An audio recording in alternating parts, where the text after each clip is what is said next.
Kwa basi ndio mpango mzima hapa, timu zinajadiliana nani anapiga tuta la kwanza, nani anapiga tuta la pili, nani anapiga tuta la tatu.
The match started off well. I think the boys have tried their level best. We have tried everything that we can, but you also see the red card at least ilileta disruption kidogo. But we did try. We tried. We maintained our level. As you can see, we were less, but they were the guys wasting the time because we were pushing harder because we know what we wanted. When we lost our fullback Kipyegon, it really gave us that urge to fight for him. It gave us that momentum that we are less, so we need to put an extra effort, every person, to help us overcome the hurdle. And also, before the match, we were the favorites, so we had to live up to the billing, to show people that we are a top Premier League club coming up against a less fancied side. I give credit to my teammates. When I came back from injury, they have been pushing me, encouraging me to try so much to regain my past levels of fitness, so gratitude to them. They created many chances, I can say 2 or 3, two or three, but again we show our level. The championship club, we are playing in Premier League, so it cannot bring scary to our defense, I think so.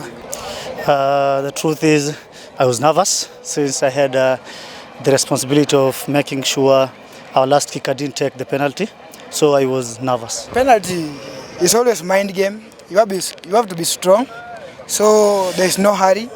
You have to decide which side are you going. If it is right, you go there full length, and that is it. Well, just as we had anticipated, it has been a very, very tough match. That's the nature of knockout competitions. We had prepared for this. We knew it was not going to be easy, and it got even harder when we picked a red card, but luckily the boys had been prepared for what was going to come. Our resilience, I think, has carried us forward and ensured that we got this very, very important win. We lost a man in a very, very vital position, a position that cannot be unmanned in a match as tough as this one. So we had to do very, very quick tactical changes. Luckily for us, we have a like-for-like substitution in that particular position. So the player who was going to come in, was going to do more or less the job that Isaac had been doing. So we knew as a team we were not going to struggle defensively. However, we knew that we had to dig deep into our energy reservoirs. We needed to work even harder.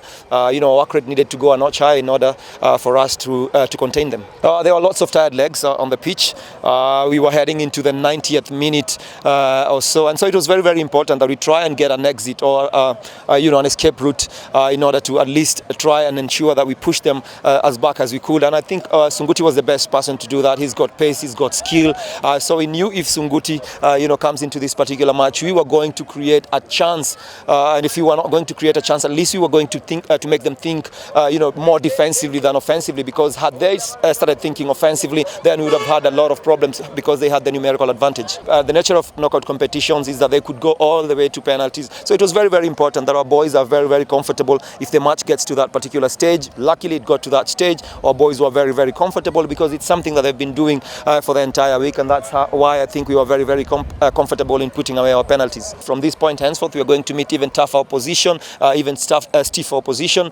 So the fact that a couple of teams have pulled out from this particular tournament does not, guarantee that we are going to go all the way, having a good time. We will have to work very, very hard. We'll have to sweat it out in order to get our hands on that trophy. It's very, very important that we all heed to the directives that have been, shared by the Ministry of Health, because this scourge is bigger than what anybody expected. It started in Wuhan, in China. It has now spread into Europe. It's now spreading in Africa, and a case was reported in Kenya the other day. So I think it's very, very important that we all, stay safe and try to take care of each other and try to take care of ourselves. And I think personal hygiene is key. So.